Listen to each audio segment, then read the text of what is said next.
I'm going to begin with this meme and a question. What's going on here? What do you think? What comes to mind in this scene? Any ideas? The woman on the left who's pointing seems to be angry, and the woman next to her seems to be maybe a little confused or defending her, and then there's a cat. Yes, exactly. Even though you weren't given any other information about what this means, it was pretty obvious that the woman on your left is mad, maybe at the cat, maybe there was some disagreement with this cat, and that information came to you easily and automatically. You didn't have to think deeply about if this woman was happy or upset. You just knew instantaneously that she was having some type of problem here. And it elicited future projections about what might happen next. You had some ideas of what might unfold in this scene in the future. These are stereotypical ways that we make fast, automatic decisions with this type 1 processing system. In the book, they refer to System 1 and System 2. Here I will use type 1 and type 2. When system is used, it often elicits this idea that there's different areas in the brain that are responsible for one or the other, when really it's sort of distributed all over the brain between the two types. So I'm going to use the terms type 1 and type 2. Type 1 is this fast, automatic process. Now, in contrast, there is a slower, more deliberative process, which is type 2. So I'd like you to look at this mathematical problem on the board and try to solve it in your head. And while you're doing it, try to remember all of the steps you go through when you're solving this problem. For those of you that got it, do you recall what steps you went through to figure out this problem? What were they? Well, I multiplied by 20 by 10 first, and I did 7 times 24. And then you had to hold each of those in your mind and sort of combine them together, yeah. So the specific important part about type 2 processing is that it's sequential. It unfolds over time. There's multiple steps that you take to make these decisions, and it is effortful, right? It was pretty hard for most of you to do it. I would say for those of you that tried, good job. Probably 25% of you out there didn't even really try to do it because you knew it was too hard. But this type 2 processing requires deliberate activation of this decision-making process for you even to begin. And as you do it, it requires constant maintaining information in your mind. The correct answer is 408. Okay, so type 1 is fast, easy, and automatic. Type 2 allocates attention and is slow and effortful, involves monitoring your behavior. Any time that you decide to not yell at someone who cut you off in traffic or not get angry at someone who maybe made a rude comment towards you, you're using your type 2 processing system. You're monitoring what you're doing in the world. I'm going to talk a little bit more about this concept of type 1 so you get a solid understanding of it. Okay, let's play a little game. Let's play the adaptive game. So I'd like you to look at these two images on the board and tell me which one would you rather have, the banana on your left, or raise your hand if it's the banana on the left, or the banana on the right.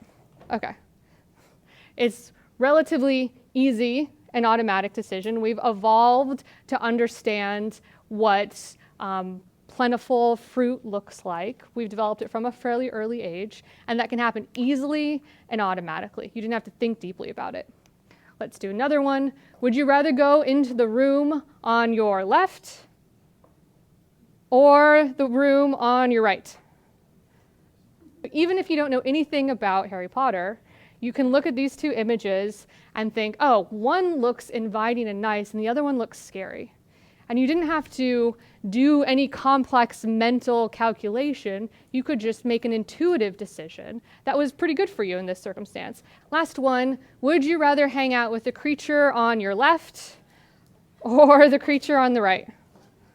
No? No porcupine lovers? Okay.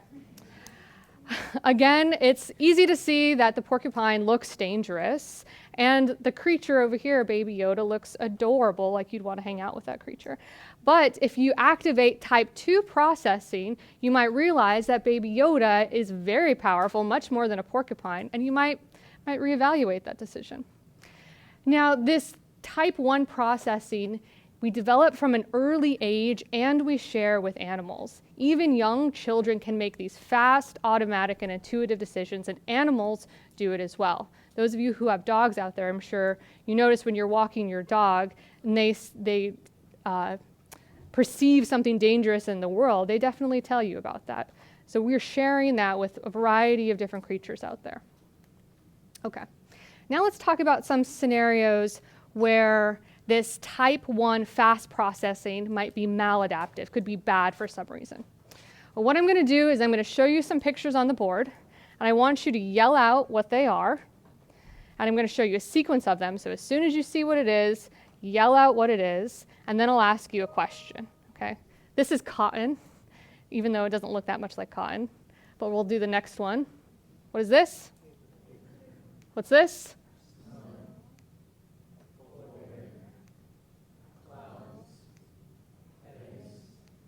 What does the cow drink?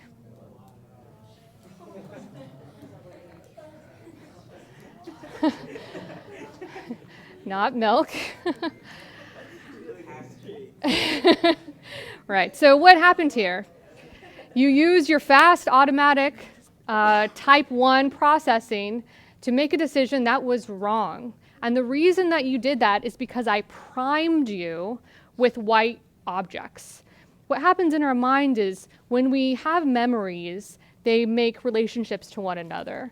Our memory is associative. So as we think of more white objects, more white things come to mind, like milk.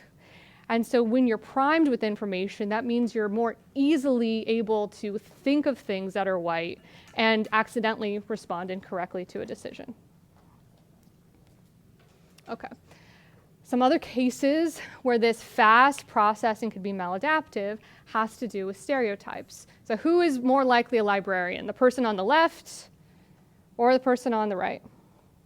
Right, good. I'm glad you all you all noticed that. But if you were making a fast decision, if you didn't care what this decision was and someone said, go talk to the librarian in the room, you'd likely walk over to this lady first rather than seek out this woman here. Okay, who has been to prison between these two people? Person on your left, the person on your right. Okay. So the woman on your left is Martha Stewart, and she has been to prison. But you can see my point here that if you don't know anything about Martha Stewart, you would make some assumptions about who has likely been to prison. You would look at these two people and look entirely at what they look like and what they're doing and make some stereotypes and assumptions about who has likely been to prison. And while this is a funny example, this highly impacts people all day long throughout their entire lives. These small stereotypes that they interact with influences the jobs they get, how people perceive them, and so on. Okay? Who do you think is the scientist? The person on the left or the person on the right? I'm glad now there's lots of uncertainty in here. That feels better. So the woman on your left is an award-winning biologist, and the guy on the right is just a stock photo of a person. But you can see that it is hard to suppress your preconceived notions even when you know that you should. You all know what the game is now, so you can tell that I'm kind of setting you up here. But it's still sort of hard to convince yourself of something even when you know it's not the case. Okay, last one.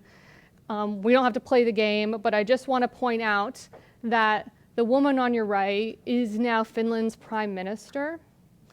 And when you see individuals in circumstances like this, you might not think that they could have positions of power because she looks nice and she's holding a baby, and we think that people that are presidents they should be strong and decisive, more like the fictitious character from the West Wing.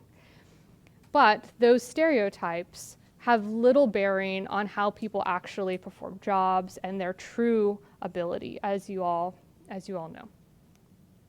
Okay, this is a really interesting study where they showed participants two faces, and the faces were actually from the same original picture. But the one on your left was photoshopped to be more attractive, and the one on the right was photoshopped to be less attractive.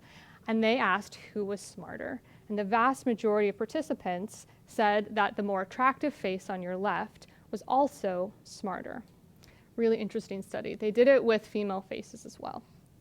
When you look at this, even with these small changes, it is hard to not imagine that this fictitious woman on the left is smarter than the woman on the right, even though you know we just photoshopped the picture to make it different.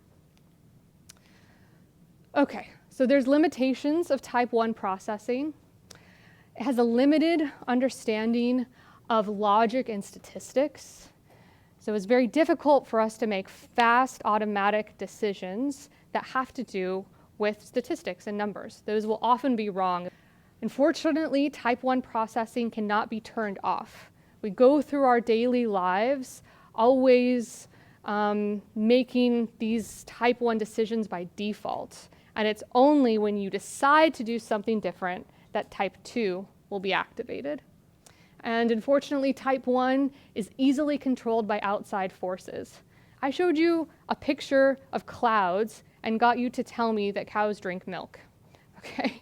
And that is a very simple example, but I am here to tell you that people like advertisers are very aware of how your type 1 system functions. So they are creating environments where they're trying to convince you to buy the things they want you to invest in the products that they want you to, because they are capitalizing on your type 1 system, and they are very, very good at it.